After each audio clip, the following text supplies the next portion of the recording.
Hello, good morning, good day, good afternoon, good evening, and good night, depending on what part of the world you are in. As always, this is your co host, Sylvia Litana Robertson, coming into your homes every Sunday. I always tell you, it is such a pleasure being with you guys every Sunday because I feel like I'm actually visiting you in person. Even though you're seeing me, I may not be seeing you, but I feel our spirits. For those of you just tuning in, you are tuned in to a very, very, very interesting topic that affects a lot of people, yourself and mine included, especially if you're a person of color or you're a different gender or things like that. So today we have our guest, which will be introduced by our chair lady, who is going to actually share some insight on to today's topic because it's a very, very sensitive topic and it can only be spoken by those who have experienced it and those who have actually witnessed it, in real life. So the topic for today is discrimination, prejudice, and stereotypes. Have you ever experienced any of these terms?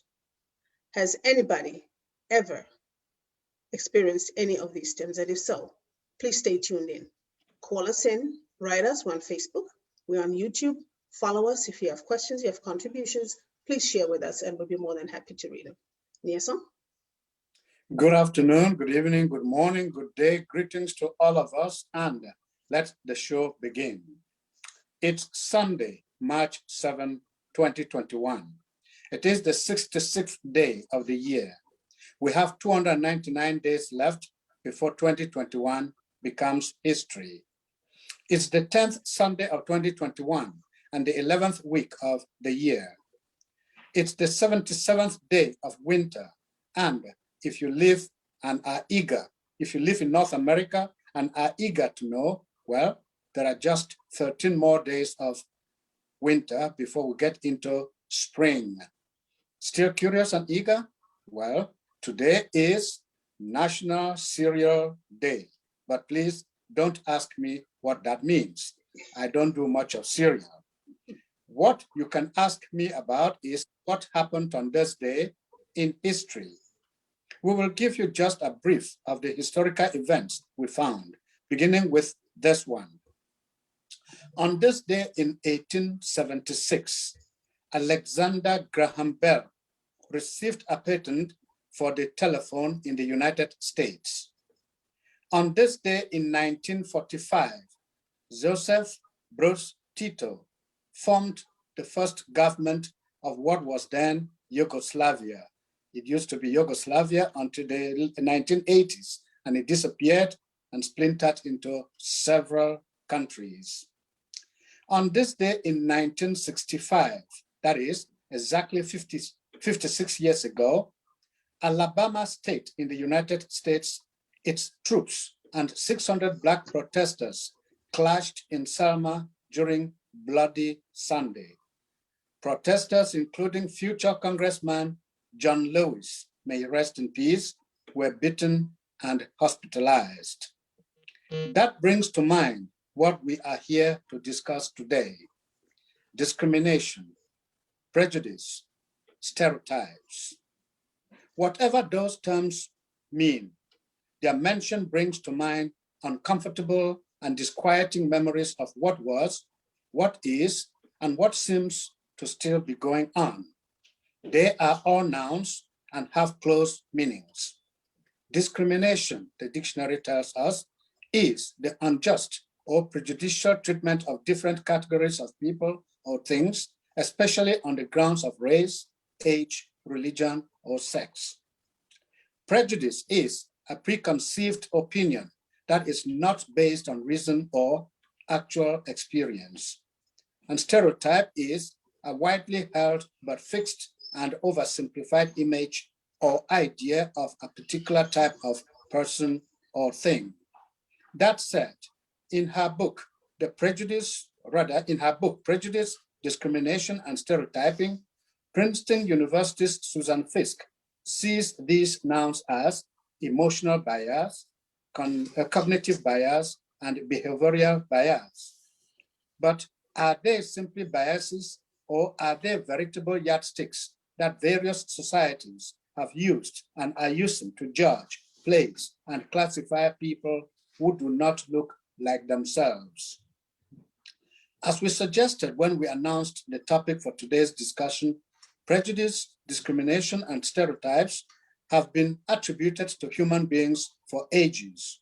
And without going into specifics or showing examples, suffice it to say or to agree with Susan Fiske that yes, the terms are biases groups cultivate and live by against other groups.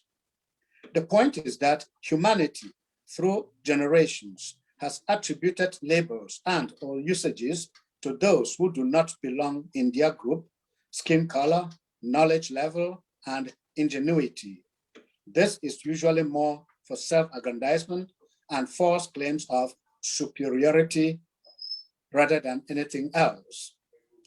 History is replete with people labeling others in order to exclude them from benefiting from certain advantages, specific situations, and circumstances.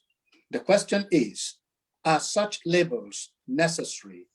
Should we seek or should we see in skin color or a way of worship or a reason of living a different way than yourself? Should we see those as ways of offering or denying a service or lending a hand where and when the need arises?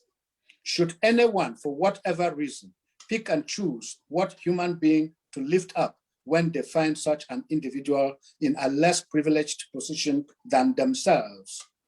Does living in the 21st century give us any reason to turn our backs on those less privileged than ourselves? Shouldn't we all act like the proverbial Good Samaritan and just render service and let go? Discrimination, prejudice, and stereotypes may make good topics for discussion, but are they worth spending sleepless nights on? Maybe yes, maybe no.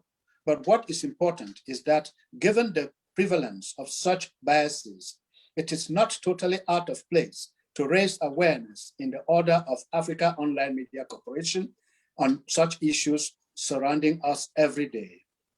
Susan Fiske draws the curtain on her work, saying, people's identities are multifaceted, intersecting across gender, race, class, age, region, and more. Identities are not so simple, but maybe as the 21st century unfolds, we will recognize each other by the content of our character instead of the cover of our skin. Yes, let what we are, or rather, let what we are not define us. Let us define who we are by acting so selflessly that what we see or live through does not show who or what we are. As someone taught many centuries ago, let your light facilitate clear vision for all in our space, not to hide things. Rather, let us imagine and make sure that we let our light so shine that each other will see each other as a symbol, a significant symbol in your space. Discrimination, prejudice, and stereotypes should not have any place in our 21st century world. After all, don't we all live in a global space in this day and age? We will fly down to one part of the United States, and now I believe our chairperson is ready to receive us, Reverend Pam. Oh, Niaso, you are so amazing. You're unclonable. You have to do this till you hit 120 because you ain't going nowhere. I could listen to you over and over and over and over again. Even when we talked about this topic, I didn't know of Susan Fiske. So thank you so much for that powerful editorial. On behalf of Africa Online Media Corporation, I want to welcome our viewers. Our president already did, but on behalf of the organization, I still want to welcome you. Get a lot of welcomes when you come to this program. I want to welcome our special guest. This is not his first time, and of course, our ambassador, who actually reached out to him to get him back on here. So, Ambassador Lisa, you're very welcome. I don't want to be unfair to our brother. So, Brother Stan, Honorable Stan, I can call you brother because you are my brother. Love the outfit. You're rocking it, brother. You know, hopefully others will follow suit. And I feel kind of out of place. You guys pardon me. Ambassador Lisa, I think she's also in a traditional outfit. So, next time I'll be sure to put a traditional outfit. But I have the braids. So that's authentic Africa. So, hey, I'm not out of place. But Honorable Stan, I would love for you to take a minute and introduce yourself to our guests. You are such an amazing brother. On short notice, you accepted to be on this show. And we really, really appreciate you. We love you. Take a minute and introduce yourself, Brother Stan. Thank you very, very much, Reverend Pam. I want to thank you again for permitting me to come. And of course, Ambassador Lisa, who is my dear friend here in Philly. And I want to thank the professor for his wonderful opening remarks. I think he brought back, and the importance of today is the 56th anniversary or commemoration of Bloody Sunday, Selma, Alabama, where our brothers and sisters were brutally beat down with sick dogs on them for their vote, marching for the right to vote, to something that's given to all people, citizens of the United States of America. And we were oppressed then, just as we are oppressed now. So it shows you the importance of 56 years in our struggle. I should also say that our struggle here in the United States has also been important across Africa. You know, March 6, 1957 was the day that Kwame Nkrumah ran out the British, the great British Empire out of there. That was the Independence Day. So we have some, you talk about the unity and collection of our struggle, both here, Black people here in the United States and also Black people abroad. We are consistent, we are one people, one love, and this struggle continues. So I want to thank you all for permitting me to be here again today. Thank you. Thank you, Honor, yeah, okay. Reverend, go ahead. No. I was going to hand over to you. Ambassador Lisa, be sure to unmute yourself. Over to you, Niasa. Thank you very much. Honorable Stan, you are welcome once again to the program. The topic is challenging to you and I because we all live or have lived or will maybe encounter the experience one of these days, discrimination, prejudice, and the stereotypes. What would you, as someone who grew up in it, tell us on this forum? I think, Professor, I think one of the most important things is how damaging it is both to the people that are being oppressed as well as the oppressor, the mental impact of this thing, and there's also its economic impact that has conspired to help keep our people, whether you're in the United States or abroad, keep our people economically depressed also. I just wanted to share a few numbers with you that if we close the economic gap, the racial gap between Blacks in this economy, it would create an additional $2.7 trillion in this particular economy of the United States of America in terms of increasing income.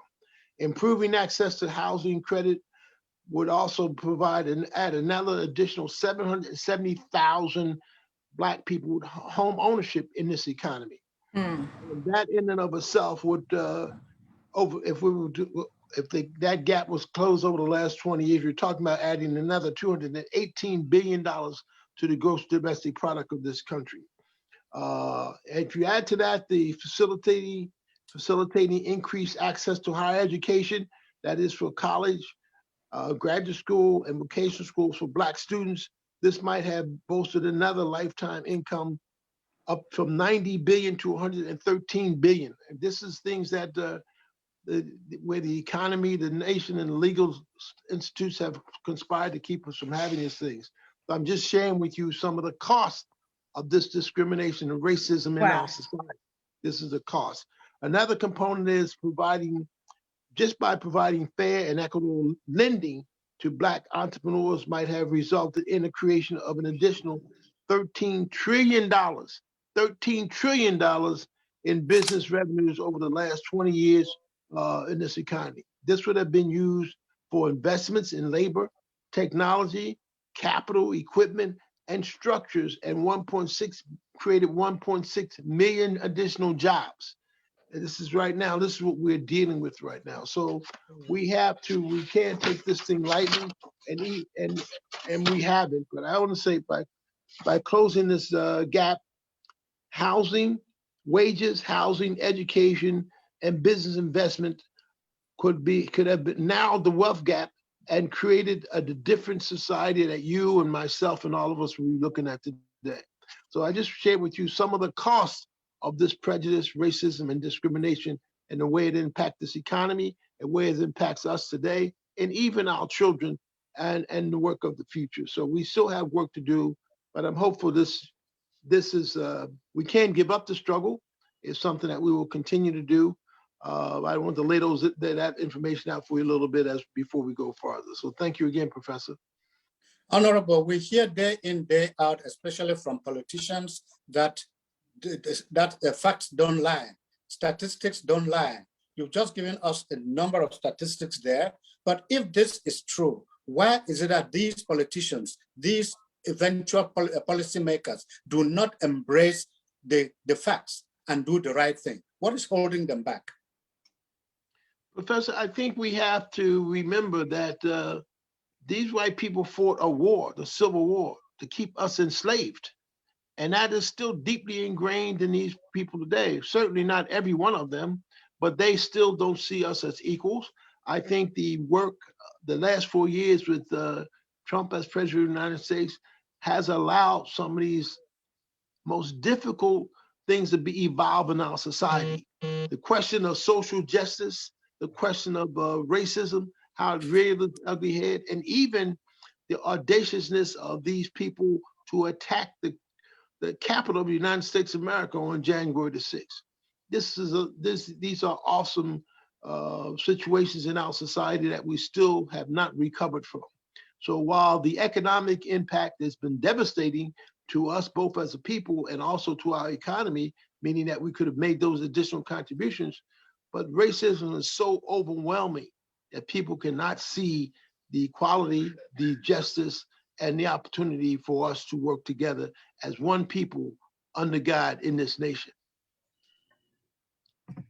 Yes, co-host, she disappeared. I don't see her anymore. No, Okay, no, yes, Sylvia, she's not allowed to disappear. I know you have a question. Yeah, living in this time and age, like you alluded to, the prior discriminatory things that happened in the past, is it more now so than it was in the past, or is it of equal standing from your experience? So I think it has happened. We have had wonderful, wonderful progress since 1865, the end of the Civil War, and the Emancipation Proclamation. Remember, our ancestors came out of slavery with nothing, and they built colleges and universities, and many of them are still standing. That's how important they understood education to be. And they also built great economies in our city because they were discriminated against. And I think that's one of the things we may have to look at as we reevaluate these last couple 100 years. Meaning that you look at Tulsa, Oklahoma, and black cities that were all black, but were phenomenal economic successes. But each time we reach those successes, whether it's educational attainment, economic attainment, at some point, these people look back and tear it down. They burnt down Tulsa, Oklahoma, and many other cities that we saw the rise. Historically, our people saw the rise of the Ku Klux Klan and the Jim Crow era.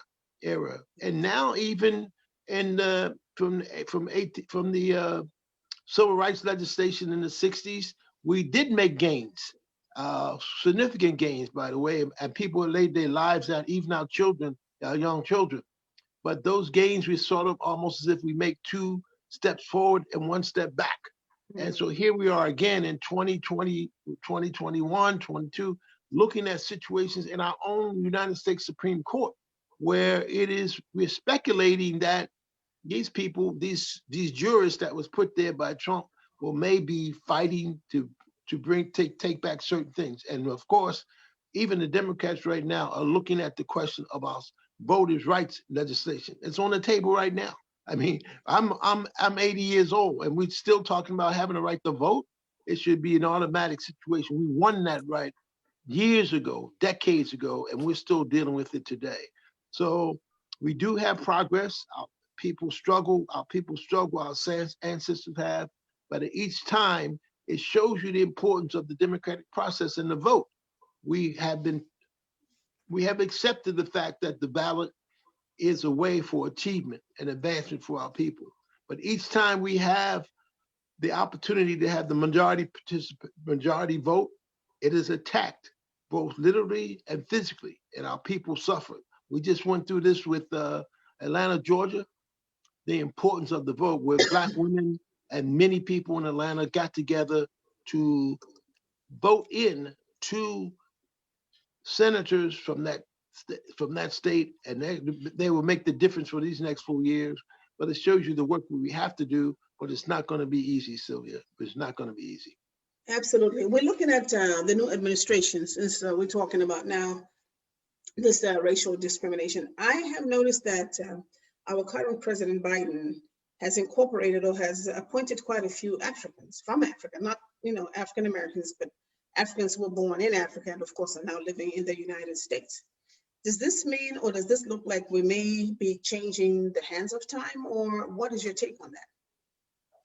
I think it's, first of all, I'm glad you noticed that. I think it's going to be a very positive step. First and foremost, let me point out that most of the people most of the African immigrants that are citizens now they have already made a significant contribution to this nation. And then to have them move into very prominent positions. I know there's a young lady she's Deputy Assistant Secretary of State for Africa at the U.S. Department of State, Nigerian immigrant. Plus we have the Deputy Treasurer of the United States of America from also a Nigerian immigrant.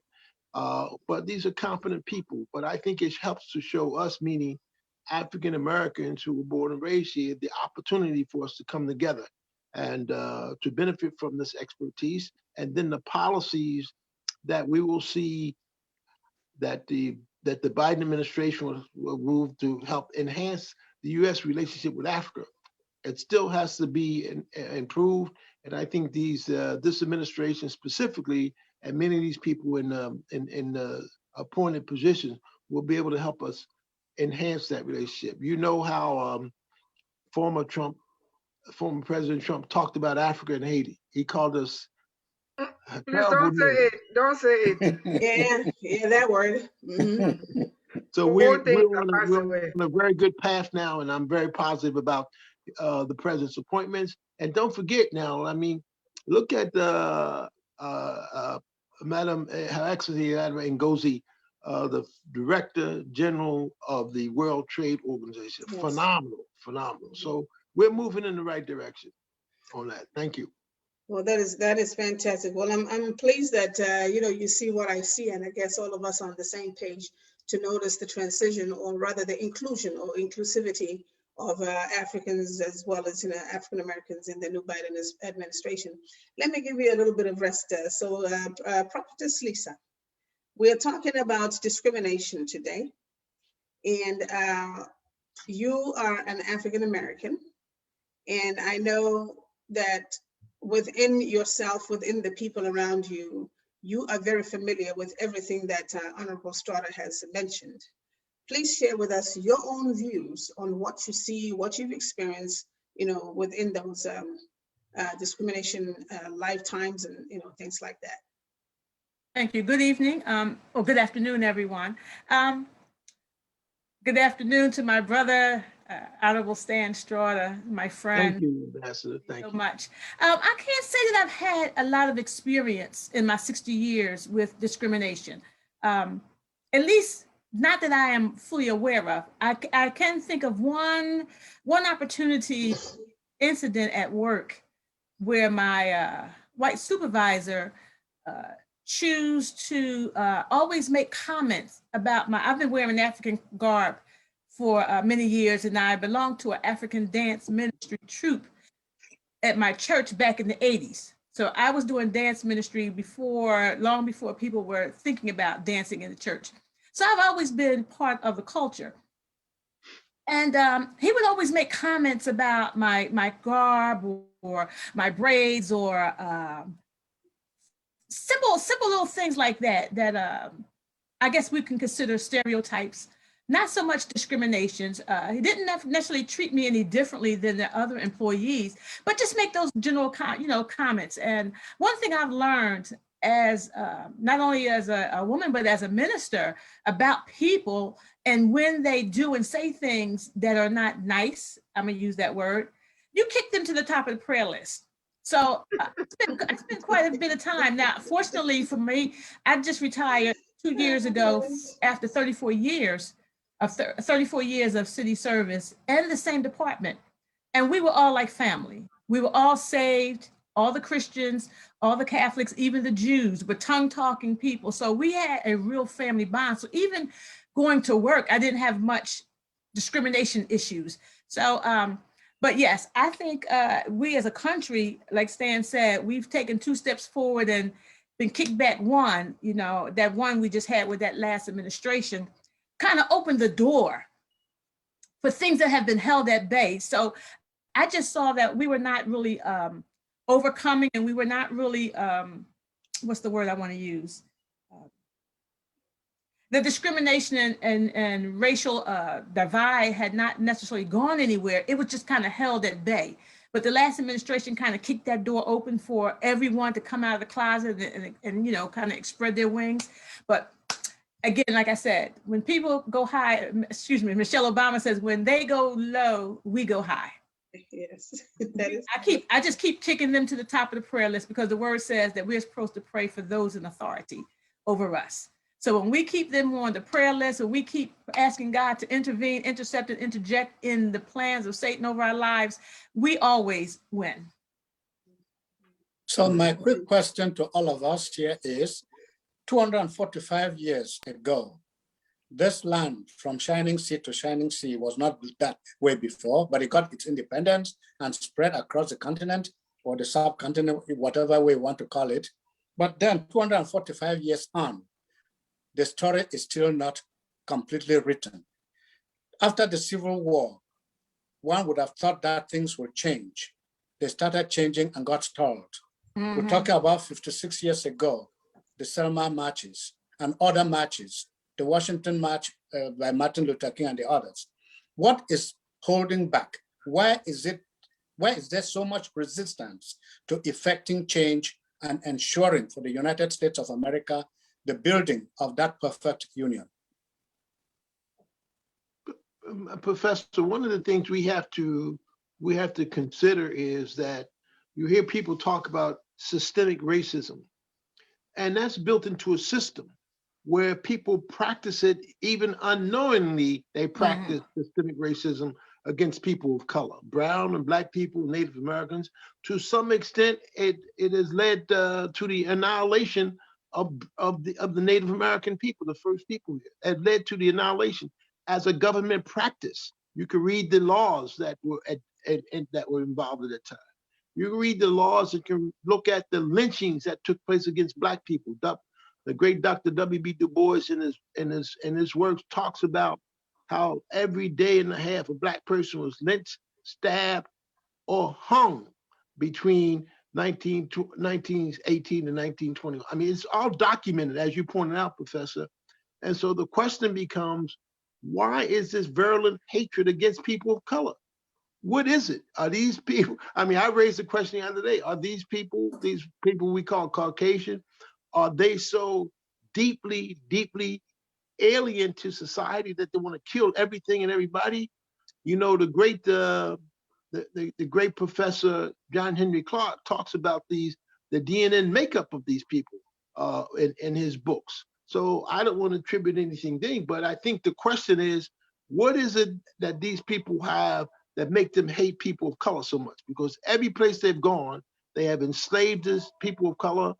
They have attempted to assassinate them and in fact annihilate them either directly with war or in fact with the laws to oppress them.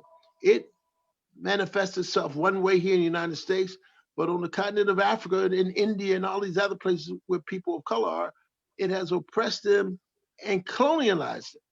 So it's not just the practice here, it's form and one level is content on the other. And it's about how they use these things to oppress people of color around the globe. It's an unusual history. Look at the apartheid in South Africa, where people not only oppressed, but indiscriminately murdered under the laws. And so these people have a unique way of developing a judicial system that continues to keep them in power and use that judicial system to oppress people. But as Ambassador Lisa pointed out, it doesn't last forever. And Martin Luther King's word, the arc does go to this, but we have to, the pain and suffering we as people have to deal with from that point to when it does reach there. So it's not, as I say, the struggle continues. I was gonna say one more thing. We have to look at why isn't that in our school system, in your college and everything. We have to have this question around education, the equality. You can go to school in the United States of America all the way up to a PhD and doesn't have to touch one subject and deal with humanity. I mean, think about the opportunity to get an education when your early education, your early beginnings, you can talk about the equality of humanity, irrespective of color. That should be in the first curriculum that you ever go. And so we have to change the education system. So the questions you ask, Professor, the answer is embedded in the education process of all of us as we go forward. And I think that will contribute to, if not the elimination, but will contribute to the lessening of this type of thing that we continue to go through, and what we must anticipate that our children and grandchildren will yet have to go through as we move on.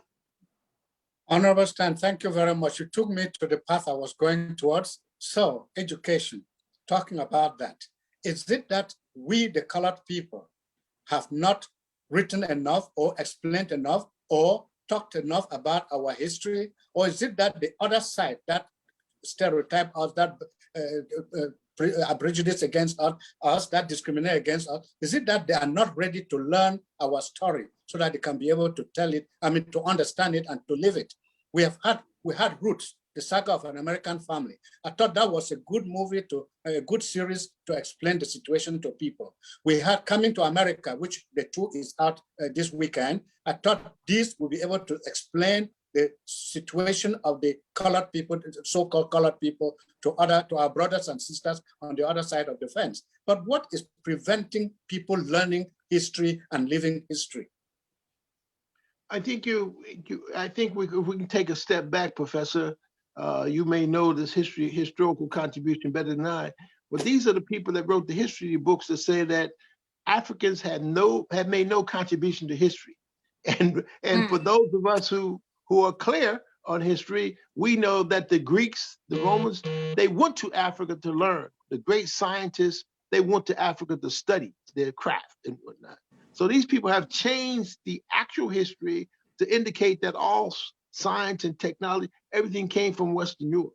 And as a consequence, they have distorted history.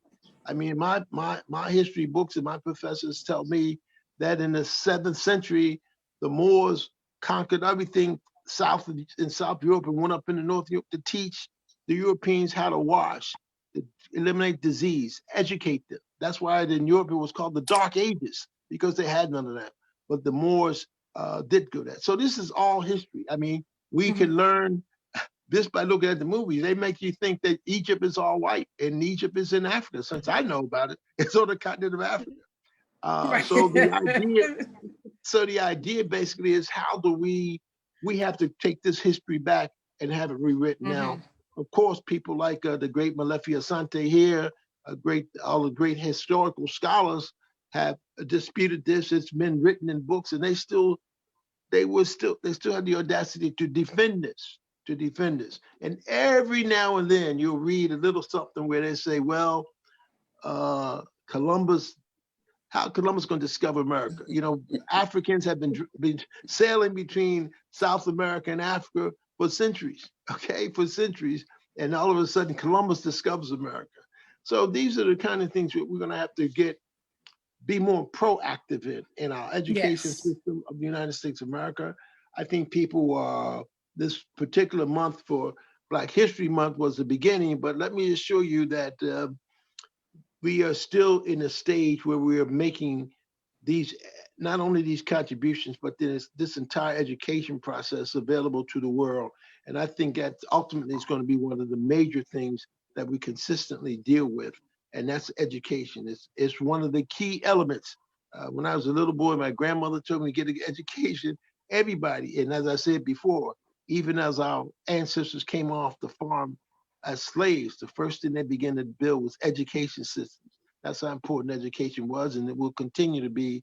And we have to continue to fight for the right to education, making sure our young people get a quality education. So I support that 100%, Professor.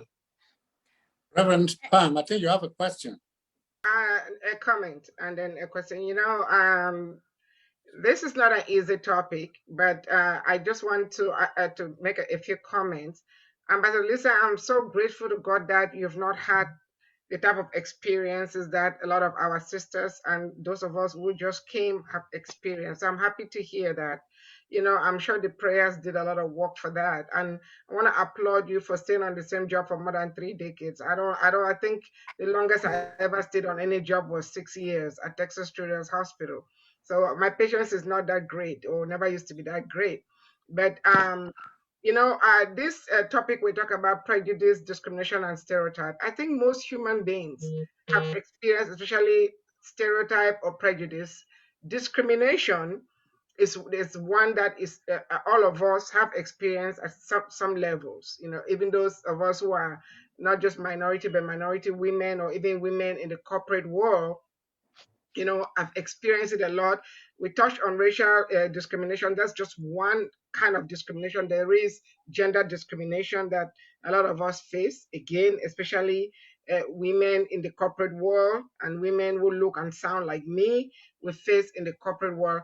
But I want to just take a moment before I pose a question to Honorable Stan to just thank our brothers and sisters that were brought here against their wish, that endured, Yes, and paved the way for us to come.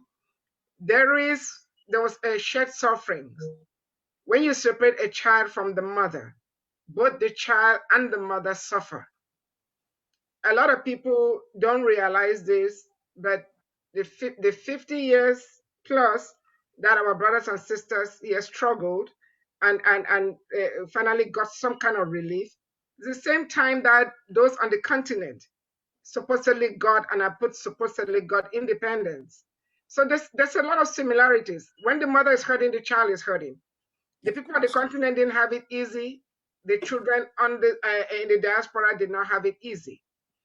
But I don't want to blame the other people. I'm not going to use any particular race for what they did to the education or the history or the story. That's what they did. We, as the children of the soil, need to get the record straight. We need to tell our own stories. We need to tell the truth. We need to write our own story. We cannot expect them to show us in a positive light. It's up to us to show ourselves in a positive light. You know, I had a meeting yesterday with some of our team members that are working on a project, and the IT guy used some images that just threw me off. And I told him there and there, I said, this is not Africa, and I don't want to see those images. Again, we need to learn to project the image that we want people to see of us. We need to tell them who we are, and not let them tell us who we are.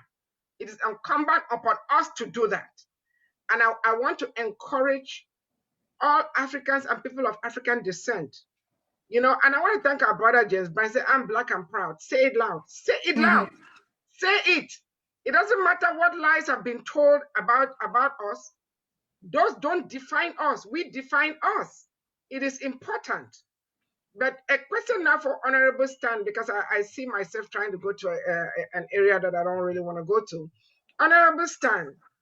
Yes. We touched on racial discrimination and some other stuff which I don't want to go into, but I want to ask you about our sisters, the women, because we have been discriminated against a lot, both on the continent and here, not just by non-Africans, but even our own people.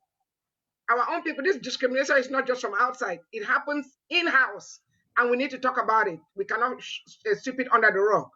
We've even had our own brothers and sisters from the motherland discriminating against our own brothers and sisters in the diaspora, calling them names, which I'm not going to repeat because I'm not going to justify or dignify it by repeating it on this program. So the discrimination has not just been from outside, it's been within the house, within the family, and we need to address it. We need to address it. Charity begins at home.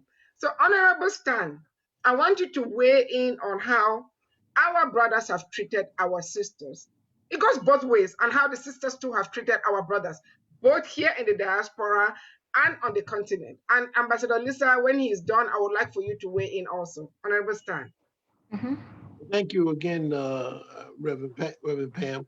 I think you certainly have raised an important question, and I think, as Lisa could probably tell you at some point, here in Philadelphia at the Mayor's Commission on African, Caribbean Immigrant Affairs, we have had many efforts to reach out to our Black women here, specifically African American, African, and Caribbean women. We have several programs that we're collaborating with now, Women Organized Against Rape. We also have another program that we're dealing with where women in Philadelphia from not just Africa, but from other countries suffering from female genital mutilation. And we have several programs that our organizations are working to try to stop that practice, cultural practice. And then we also have issues that are dealing with equality in the workplace for women in general, but Black women in particular. So this is going to be things that we're going to have to continue. And unfortunately, as you imply, Reverend Pam, some of these are cultural practices that are dealt with in various countries. They bring them here. And even in the United States, that relates to Black and brown women, is cultural and also racism. So all these, the confluence of all these different practices coming together have created a terrible situation for women of color to have to deal with. And so as we continue to fight for equity, social justice, this question of women is important. And I will just say one more thing, and that is even in our own movement, civil rights movement, people talk about, of course, the great John Lewis, the great Malcolm X, the great Martin Luther King, but behind them were women that got up every day to make the movement happen. Yes. Okay, so all those great men could not be great unless it was a Betty Shabazz or Coretta Scott King to make the movement forward. And look what the lady from Georgia did, Miss Stacey Abrams. Stacey Abrams, yeah. She mobilized over 10 years. She mobilized Black people and all people in Georgia to win two unprecedented. So the hardworking contribution, and I guess I'll have to repeat what somebody else has said to me: women hold up half the sky. So I just stuck there. Yes. Lisa? I agree. Discrimination in the workplace. I just finished a speech last night. I worked on it for about 4 hours that I'm delivering next week on gender equality and gender-based violence for a program that I'm going to be on next week. And one of the things I said that no one I have heard saying, I've been to a couple of the meetings at the UN talking about the women issues, and I've not heard anybody say anything about the men. They're talking about how to educate our girls, how to educate the women, how to bring change, but there's an equal sign. And if there is an equation on the left side of that equal sign, there has to be an equation on the right side of the equal sign. And we just keep looking at the left side, but we're not looking at what goes on the right side, and they both must be working together. About the cultural discriminations that we go through. When I'm in Africa, I don't go against anybody's culture because I'm the outsider as far as they're concerned. But what I do is simply ask questions. I was there in 2018 when I planted my library in Nigeria, and the children were coming to receive gifts from me. And I noticed that the teachers kept popping some of the children, and it was pissing me off, to be quite frankly, because they were reaching with their left hand. So I told my host, I said, if I see another teacher hit a child, we're going to have a fight. She said, oh, I'll explain it to you later. I'll explain later. It's cultural. And I stopped everything right there. And I said, why are you doing it? I know why they were reaching with their left hand or why they were not supposed to. But I asked them why. And I said to them, I said, you know, this is 2018, right? You know that we do have soap and water outside, right? I said, you know that nobody is wiping their behinds with their left hand anymore, correct? They was like, well, yeah. I said, do you understand that when you're left-handed, which I am, you're operating mostly out of the right side of your brain, and when you're right-handed, you're operating out of the left side of your brain? Do you know that you're trying to force a child to work and refigure the brain that God gave them? These people never ever thought to think about what it is that they were actually doing. And I find that with some of the cultural discriminations that are going on, if we just get people to stop and think about why they're doing it, most of them will tell you they're only doing what they've seen done in the past, but no one has ever stopped to question why we do that. The genital mutilation, I don't even want to talk about that. It's just so barbaric and unheard of that I can't even fathom to wrap my head around it. So it is important to not only educate our girls and educate our women, but we need to educate our boys, and we need to educate our men. That is the crux of my speech. And I know for a fact that I'm going to be the only one talking about this, but I'm praying that it will give them something to think about while we're having all these meetings about what we're going to do about women and how we're going to change women. But women cannot change everybody. Like Stan said, women hold up half the sky. The other half of the sky is going to fall if we don't bring our men up to the same level and to the same level of thinking that we are on. And for those men who think that women can't run anything, look at your own household.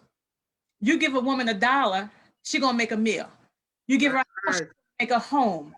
You know, we can have the headache, raise the kids, take care of the husband, and do everything, and you're happy about it, but yet you don't think we can hold an office and run a public office. That's discriminatory thinking right there, and those are the kind of things that need to be changed, how we think about each other. Thank you, Ambassador Lisa. Real quick before I go back to the anchors. You know, Ambassador Lisa, I don't think, because what you brought up is a point that I had brought up too in a board meeting. And, you know, I kept saying we have to do both the men and women. We all know what's happening to our brothers in this country. Even the sisters that are educated can't really find brothers to match their level at most, you know, in most industry sectors. But I think it's about righting a wrong, because historically, especially on the continent, the girls have been kept away from education.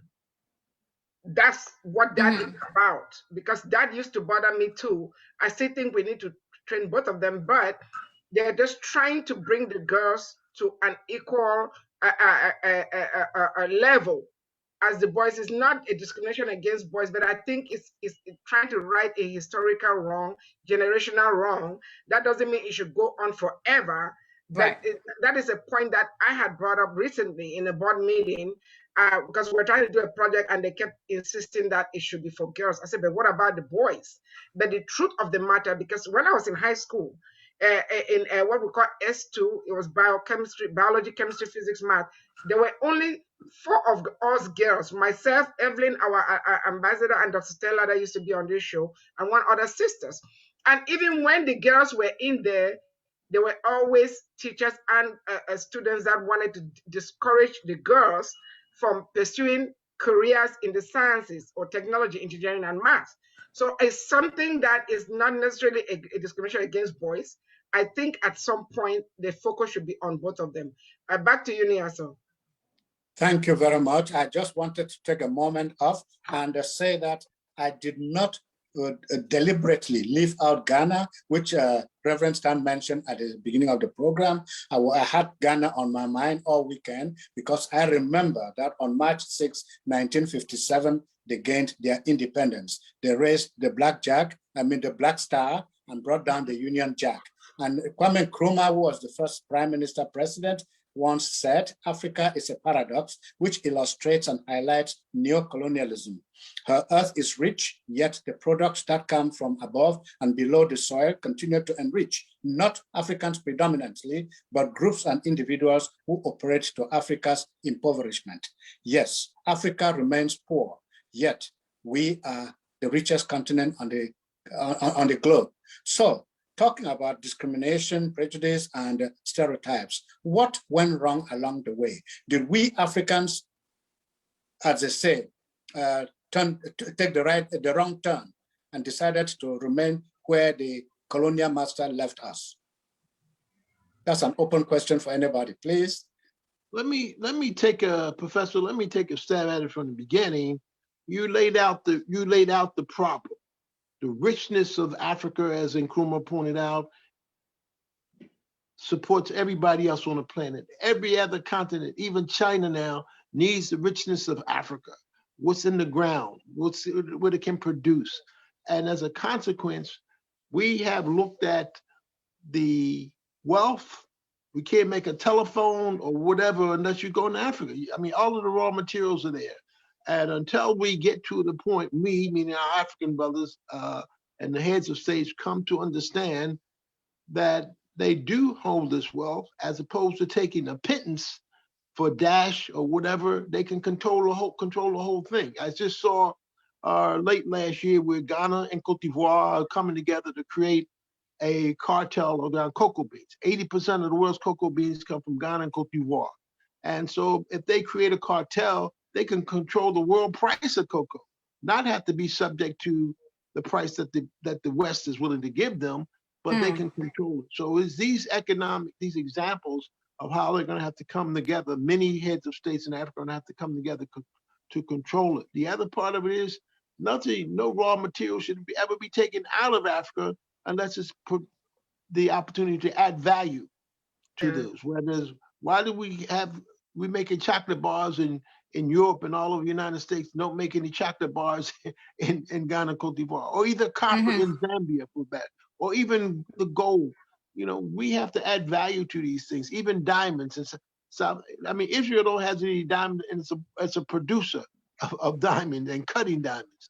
So we have to reconfigure the entire global economic architecture.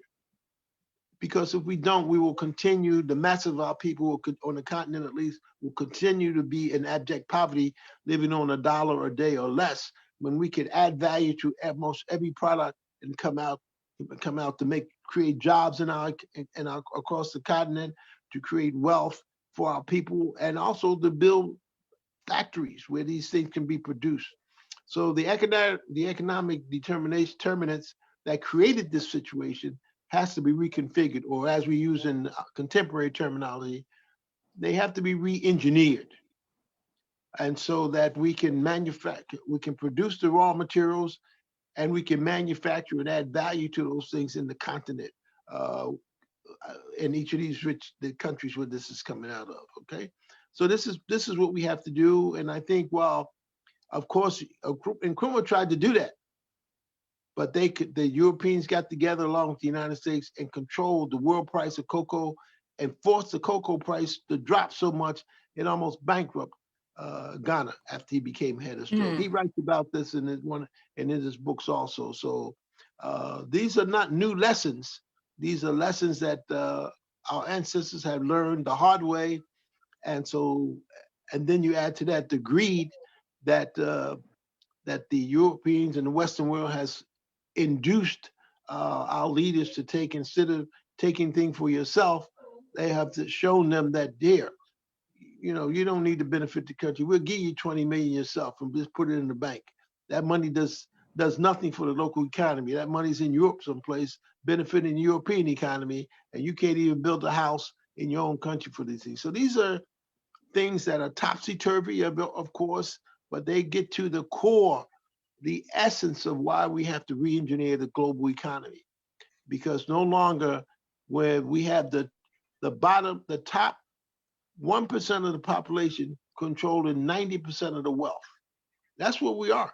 It's even here in the United States. So It's not going to be an easy situation, but we have to look at it. We have to study our economic situation and begin to look at the next dispensation of humanity, because it will change.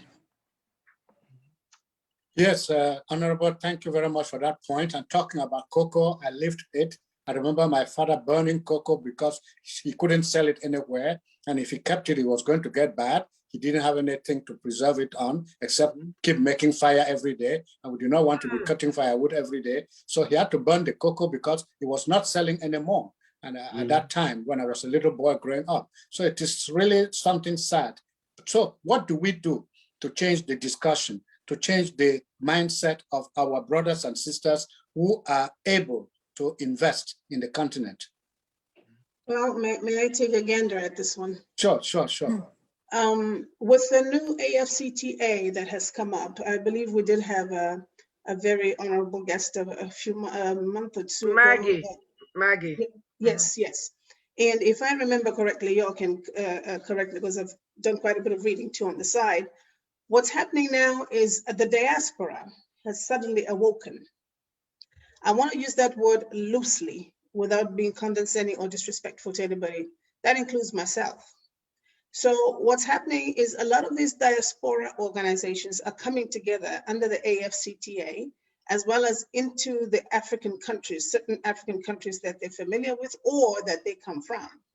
What they're doing is, I hear there are a lot of big agricultural projects that are coming up, energy projects, infrastructure projects. I think there were 7, I can't remember the rest of them. So what the diaspora is doing is they're going in collectively, like you're saying, to try to change the narrative.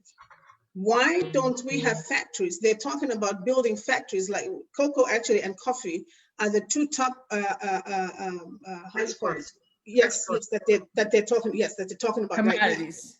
Right now. Because what's been happening is African countries are stealing from other African countries and exporting from their countries and putting a label, like country A grows coffee and cocoa. Country B doesn't grow that stuff, but yet country B is claiming to say it is their product, something like that.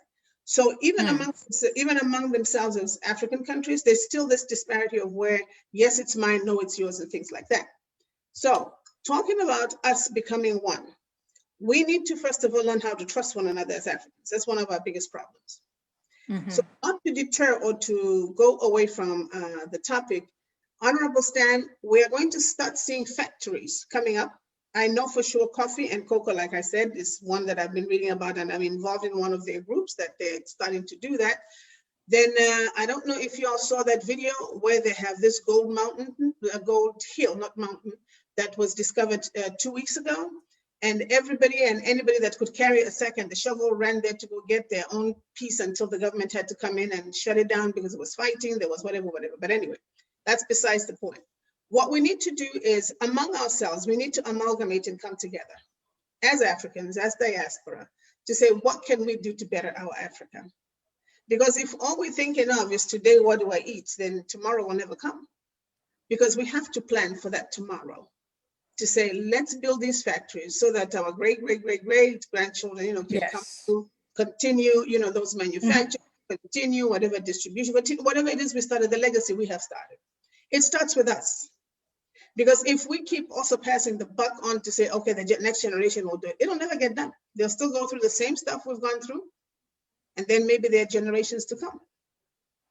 So let's bring it back to the topic of discrimination. I want to do a little bit of not reverse psychology, but just a role reversal. I have experienced many, many times when I have gone to some African countries, including my own country where I've come from, Zambia.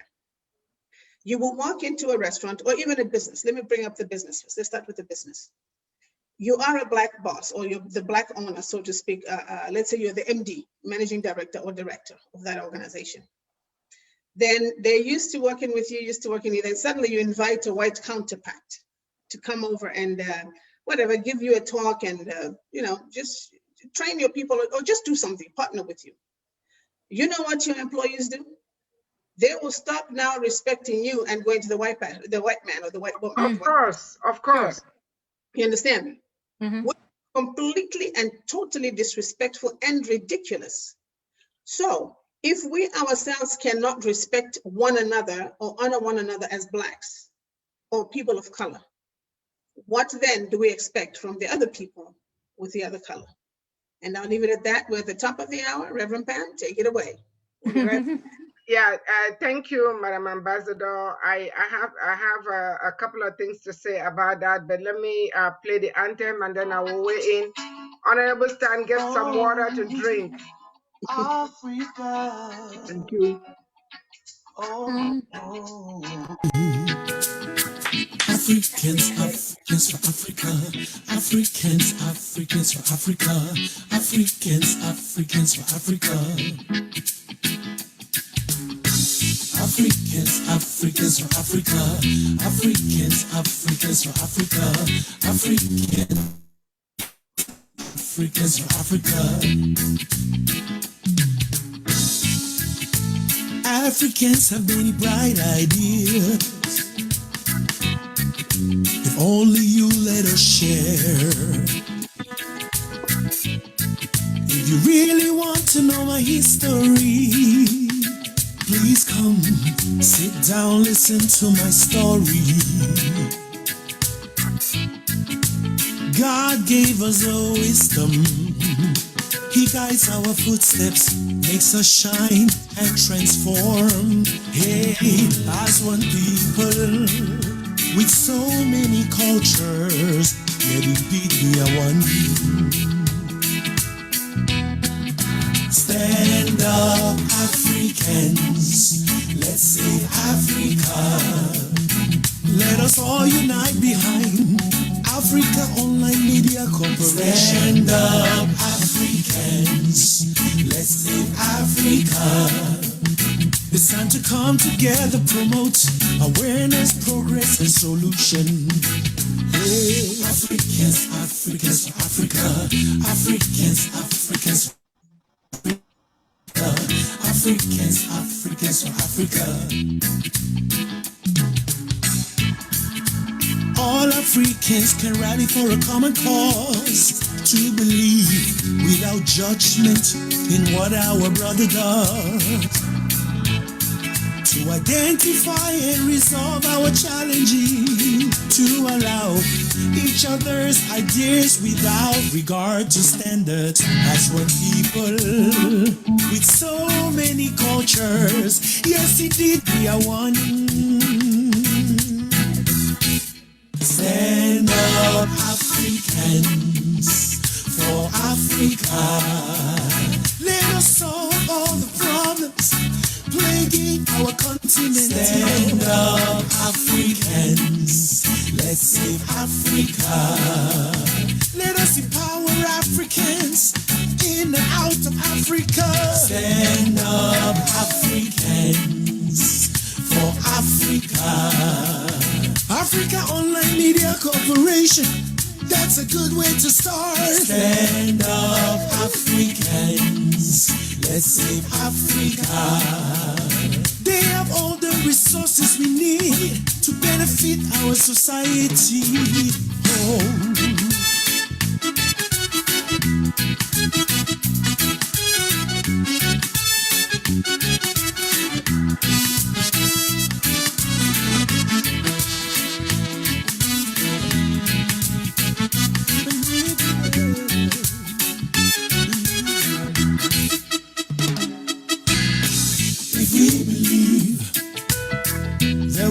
Education for everyone. If we believe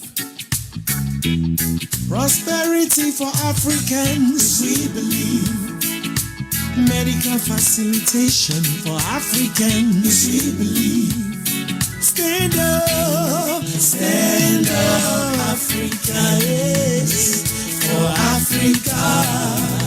Africa Online Media Corporation, that's a good way to start. Stand up, Africans, let's save Africa. Africa is the cradle of civilization, the motherland. Stand up, Africans, for Africa. We were enslaved not because we were weak, but because of our hospitality. Stand up, Africans, Let's sing Africa. Jump on the Africa Online Miracle Jet. Don't be left behind. Stand up, Africans, for Africa. Together we shall succeed. Together we will win. Stand up, Africans. Let's sing Africa. We are writing our own story, the truth, and we shall tell it to the world. Stand up, Africans, for Africa. No more lies. Africans own Africa. Yes, no more lies. Africans own Africa. I'm going to talk about the next topic. Then I want to weigh in, since we're talking about prejudice, discrimination, and stereotype. I just want to share a couple of experiences. I wasn't going to share them, but they just came to me. I will share them. As a female, a minority female, an immigrant female who's been in the corporate world for the past 2 decades plus, I have experienced a lot of it. I won't go into too much, but I am glad I experienced it because it only made me better. So I'm going to mention a couple of things, and then after I talk about the topic. So starting tomorrow and next Sunday, we're going to be talking about employment opportunities in this pandemic or during this lockdown. A lot of people have lost their jobs. So we're not talking about unemployment because we know a lot of people are unemployed. Even before the pandemic, there were still a lot of Africans that did not have jobs, especially on the continent. The pandemic just made it even more critical, but there are people that have started businesses during this pandemic. A lot of people. There are other jobs that have opened up, especially delivery services, online businesses. So we want to ask our viewers and listeners. We invite you to come on the show next Sunday and promote your business. Tell us what you started. Tell us. We want to hear from you. So we are inviting all our people to come on this show next Sunday. Come share your opportunity, employment opportunities. We want our brothers and sisters who are still looking for work to know about those opportunities. There are a lot of work from home jobs now that did not exist. A lot of digital jobs that did not exist before the pandemic. So that's what we're going to be talking about next week. And Honorable Stan, if you're available, you're welcome to come next Sunday. Also, we want to talk about employment opportunities during this pandemic. But just to share a couple of things, talking about stereotype, I'll give an example without really mentioning names. A few years ago, we went to an upscale restaurant and we went in, we arrived there in a Phantom. The driver was a minority, but not African. One of the guests was Caucasian. The rest of us were Africans and African Americans. Just to tell you about stereotypes. So the person that came to attend to us went straight to the Caucasian guy to ask him where he got the Phantom from. He just assumed that the Phantom belonged to him, and he did not. And guess what? The guy just turned around and pointed to the African brother who owned the Phantom. That was not mine. You better ask him. I said, these things happen. They happen.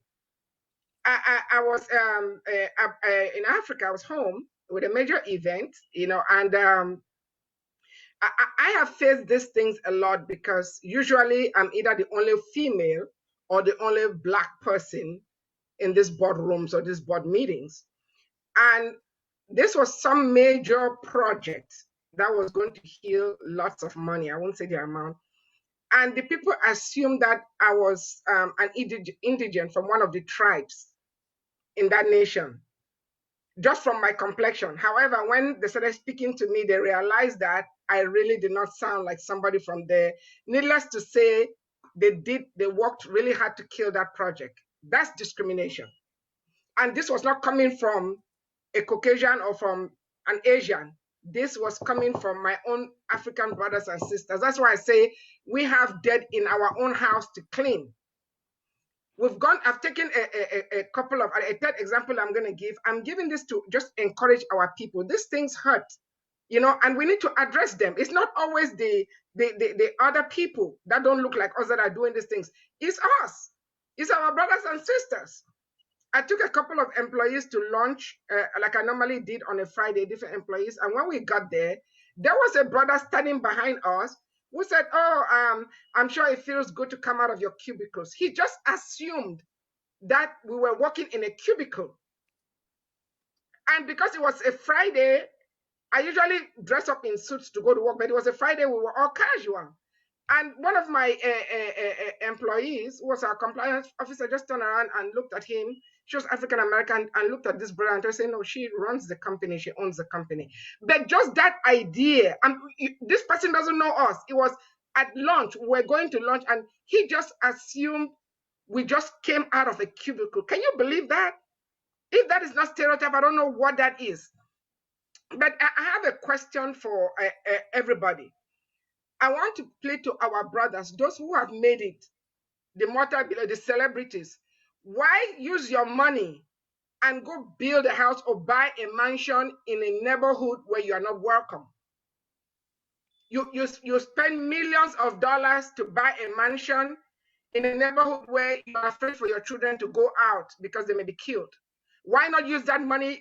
There are enough of you celebrities that you can actually do your own African village or Black village and build your own mansions and live in a neighborhood where you're not worried about your children walking your dog in the neighborhood. So I want everybody to weigh in on that question.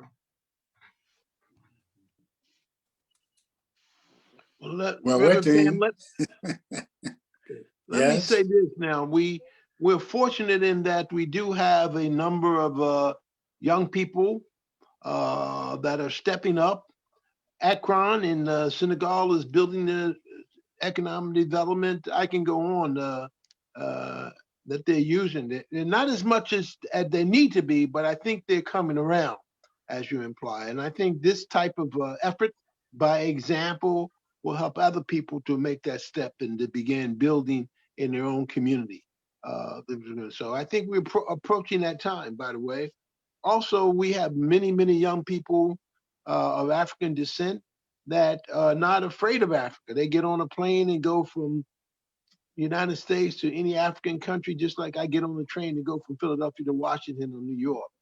So much of the historical fear and lack of understanding of Africa is dissipating over time. And I think you have to recognize, and we may not be here to see it, but in the next decade or so, you know, Nigeria will be the fourth largest country in the world by population. The fourth largest country in the world by population. This is Nigeria. Of course, in the United States, we estimate by 2040, Black and brown and other minority will be majority populations. So white people are going to have to get used to it. We're going to be in the lead. What we have to deal with is how we use our coalition of Black and brown and Asian people to rule. We should be, you have to take some of these meetings, and I want to congratulate you and Professor and Sylvia for what you're doing here, because this is how we're going to communicate with people to help them to educate them to their role in this new global dispensation, number one. And secondly, how do we deal with democracy? Do we want democracy to be as it is in the United States, or is there some work that we can do to improve even the practice of democracy and to make capitalism more humane in its practices going forward? So we will be in the majority, and I would suggest that we look Honorable, you're breaking up there. No, we can hear him. We understand fine. Okay, it's my system, I think. We as we continue to evolve and to deal with these day-to-day struggles that we're dealing with now, we must prepare ourselves to rule. And many of our young people, we need to prepare them for global governance. I mean, just as we have in the United Nations, 55 African countries, I mean, we will be ruling the world. That's the issue here that we have to face. And this is what people are trying to prevent us from doing, from ruling the world. Exactly. That's what it is. Sorry, go ahead, Stan. No, go ahead. I thought you had stopped talking. I was so excited. That is what the other races are afraid of, not the black and brown people. That's what they're afraid of. And they've been afraid of that since the beginning of time, that we always outnumber. No matter what you try to do to kill us, well, no matter what you did, you put them in a ship, pile them up, they still survive. And that is what the number one thing that they are terrified of, that we do survive and we are going to outnumber them and we will be the majority and they will not. While they're busy trying to make America great again, you can't make America great again when you stole a country. Amen? It was never yours to start with. Like you said, there were people here when Columbus came. There were people already here. So how do you make America great when everybody here is an immigrant? God have mercy on us for what we have done in the past. But I'm reminded of the children of Israel. When Moses brought them out, it took them 40 years for a 40-day journey because that old mindset, they could not stop thinking about going back to Egypt. At least in Egypt, we had leeks to eat. At least in Egypt, we had this. At least in Egypt, because they were afraid of the future. So I believe it's going to take a dying off of some of these generations in order for the new generation who don't know slavery, they don't know the discrimination and stereotypes that we are suffering through right now, in order to see a new generation come forth and see a whole nother mindset of people come forth. So what will it take for all of us to change the discussion, to change the mindset, so that all Black people think positively about one another and seek common ways of overcoming whatever others have done to and against us? Educating our children. Yep, education. Educating our children. And we also need to stop this pull down mentality of one another. When we see one of us going up, it's like, well, why should I help her when she's going to be the one on top and I don't get nothing out of it? We call it crab mentality. Yes, crab mentality. Yeah, what you realize is if I push Ambassador Lisa behind her with Reverend Pam and the rest of us here, we get her up to the top. When she gets to the top and they ask her to bring a team, who do you think she'll think of first? The ladder stays. The ladder stays. The same people that you were working with her, and now you want to be jealous and deprive yourself and her and the team of the juiciness of being on top. If we as a people can start to realize that as an individual, it's very difficult to succeed. Some of us may, some of us may not. But what we're looking at now is this team mentality. Team mentality. We are trying to build the Africa that we want, not what they want, but what we want. These people with who look like me. If we come together as one person, let's look at each other, identify leaders among ourselves. Who are the leaders and what are the subject matter experts in? Each person that falls under that category, start working with them, start giving them ideas, start pushing. Don't pull down, but push up. Mm-hmm. Push up and say, okay, Reverend Pam, you said you're a pharmacist. So what exactly do we need to do to get you to open 10 pharmacies in 10 countries? No, servant of God. That's number one. Okay. A servant of God who's trained as yes, that's what? Who's going to make sure that we get good? I said a servant of God who's trained as a pharmacist, who's going to make sure that Africa gets good drugs, who gets not left over expired drugs. So now I've already done that. I've already done that. That will be Ambassador Lisa's job, to make sure now that she is pushing Reverend Pam to make sure we don't have expired drugs. My job will be to run my mouth and talk about these new pharmacies. Then Honorable Stan has to do all our research to give us the right numbers. Yes. And our host will come up and say, okay, now we have a news broadcast. Something big and better is coming up in Africa now. You sit down and you listen to us. And guess what? We have made a very beautiful pharmaceutical team. Our 10 pharmacies in Africa are going to start running because we have a brilliant team behind us, each in a subject matter expert. Okay, yes. Madam President, since you brought that up, Reverend Pam has already taught our people how to make our own medication. So you guys can start running your mouth. The professor can start announcing it. Honorable Stan can start doing the number. Reverend Pam already did that. Amen. We need to make our own medication. Yes. Amen. And that being said, when we get upstairs, we should remember to let the ladder stay for those Down. still behind. Exactly. You should not pull the ladder up with us. Right. That is very important in the education process. But guess what? If you pull the ladder up, you will need that same ladder to come down. It may not be. That's you true. may not find it when you are trying to come down. Remember what That's happened to the tortoise? The turtle story. Yeah, Mhm. yeah. I don't know I if it's tell true that or to my not. children. Yes, yes.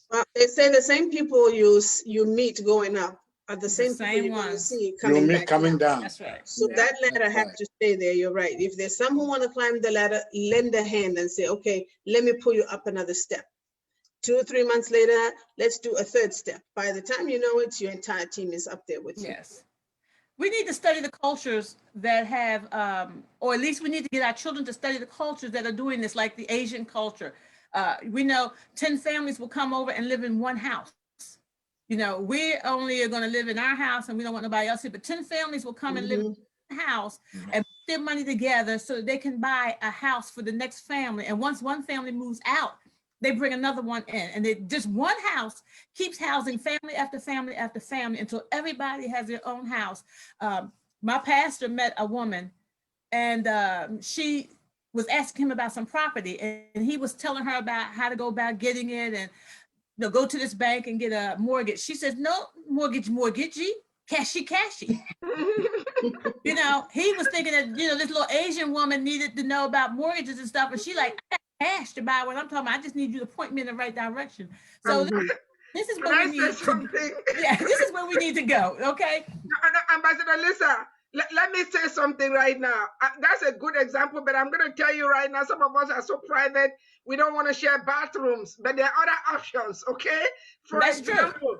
No, I'm serious. It's not easy that's why I said we need to study culture. We need to study other cultures for doing what we are not. Just hear me out.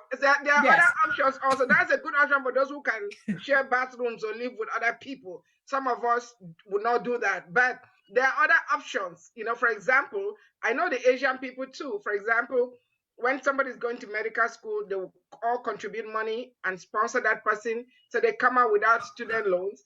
And then when this person graduates, they put money together and open a clinic for this person. And then the community supports it. So there are other options for those of us who cannot share bathrooms, that we can still get together and put our monies together, invest in a business or invest in an education. And when the person comes out, we help them open the business. So I just wanted to respond to that. Okay. Well, we hope that we'll be able to change the mindset through what we do on Africa Online Media Corporation. Honorable Stan, what have you to say to all what the ladies have been telling us, you and I? Well, let me say, I appreciate these wise ladies to help keep us on track. That's very important. You know that, Professor. Yes. Thank you. Thank you. Great. Number two, yes. we can certainly continue to be open and to learn. I think one of the best things we can do is every day is a learning experience for me. And I'm 79 years old, almost 80.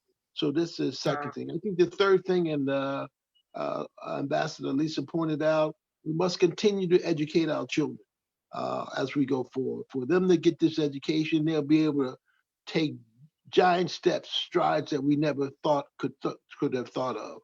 And I think that's going to hopefully be consistently continue to be the part of our growth economically, culturally, and many things. The culture of Black people really permeates the entire world right now. And we allow people to appropriate our culture to make money on it and do whatever. If you go to Japan, you'll see a young Japanese kid with his hat turned around, a hoodie on, and his pants hanging down on the back of his butt. Not that that's good, but how our culture has impacted the entire world is the things we have to do. And we have to do the same type of thing with our history. And while many people, I think the upper echelons in our global society, they understand the contribution that Africans and African people have made to society. And part of that work is to oppress our contribution to the global society. So we still have work to do. And the question of the women hold up half the sky, that's critical. That's critical because until women are free, we will all continue to be oppressed. We must unleash the genius, the expertise women so that they can be exposed to continuing our struggle in every way that we can. So equality is something we must do in our own group to eliminate injustice and discrimination and prejudice, even in our own grouping of people. So we have work to do, but I want to assure you that we have progressed. Remember, in 1865, our ancestors walked out of slavery, and we've been fighting ever since. And so we continue to work, and we will continue to work in such a way that will uplift not only us, but we will uplift everybody on the planet. So thank you very much for this. And I look forward to continue to be a part of this important discussion. And a key, Professor, you and Reverend Pam and Sylvia and Ambassador Lisa, you have the key. This communications network is what shapes the world. So yes. I want to congratulate you for taking the initiative to have this network. It's very, very, very important. So God bless all of you, and thank you for allowing me to participate again. I look forward to coming back soon, okay? Thank you very much, Honorable Stan. Thank you very much for being ready and willing to always be with us. We look forward to seeing you, to hearing more from you. And as we take the round of the table, except Reverend Pam wanted to say something to Honorable Stan. No, yeah, Honorable Stan, let me just say this, you rock. I know you know what that means, even though you're 80 years old.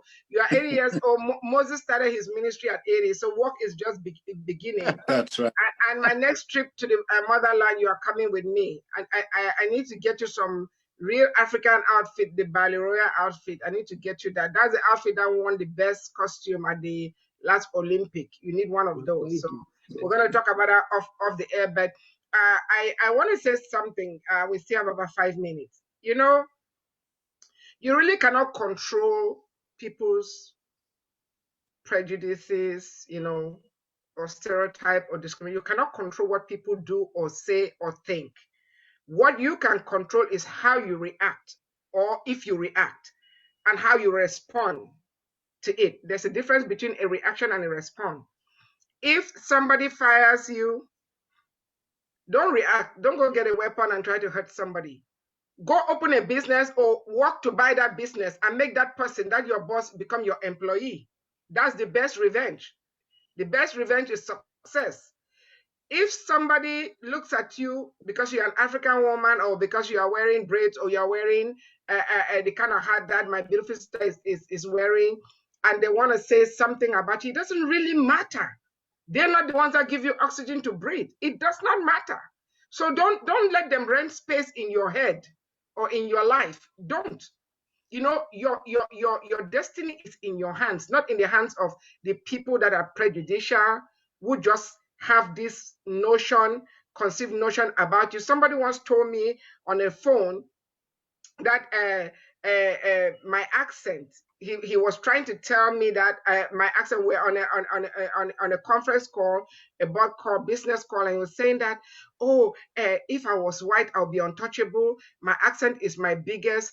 I didn't let him drop. I said my accent is my biggest asset. I did not even let him land with what he was trying to say. I interrupted him immediately. So we should not let people sow negative words into us, because when you hear them, your body is bound to react to it. Don't let anybody, I don't care who they are, I don't care if they sign your paycheck, I don't care.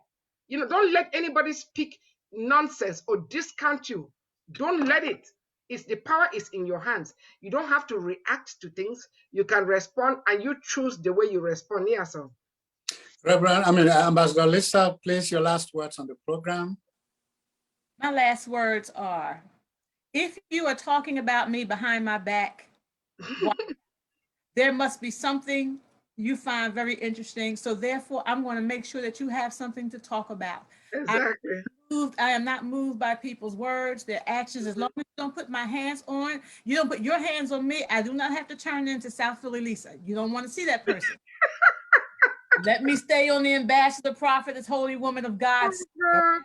So thank you so much. This has been a wonderful conversation. Thank you, Stan, for joining us. We look forward to having you back on more occasions. Maybe you'll become a part of the crew. Yes. That would be wonderful. Thank you. Sylvia, the ball is in your court. Yeah, I just want to thank my brother Stan. We've come a long, long way. And it's always a pleasure to see you. And of course, everything that you say is always such a positive contribution to many topics that we have brought on board and our lives before we came on air together. I'm looking forward to seeing you, and I think we need to bring you on here permanently. Ambassador. Oh, he's welcome to come. He doesn't need to send a resume or apply. This is his show. He's already been hired, okay?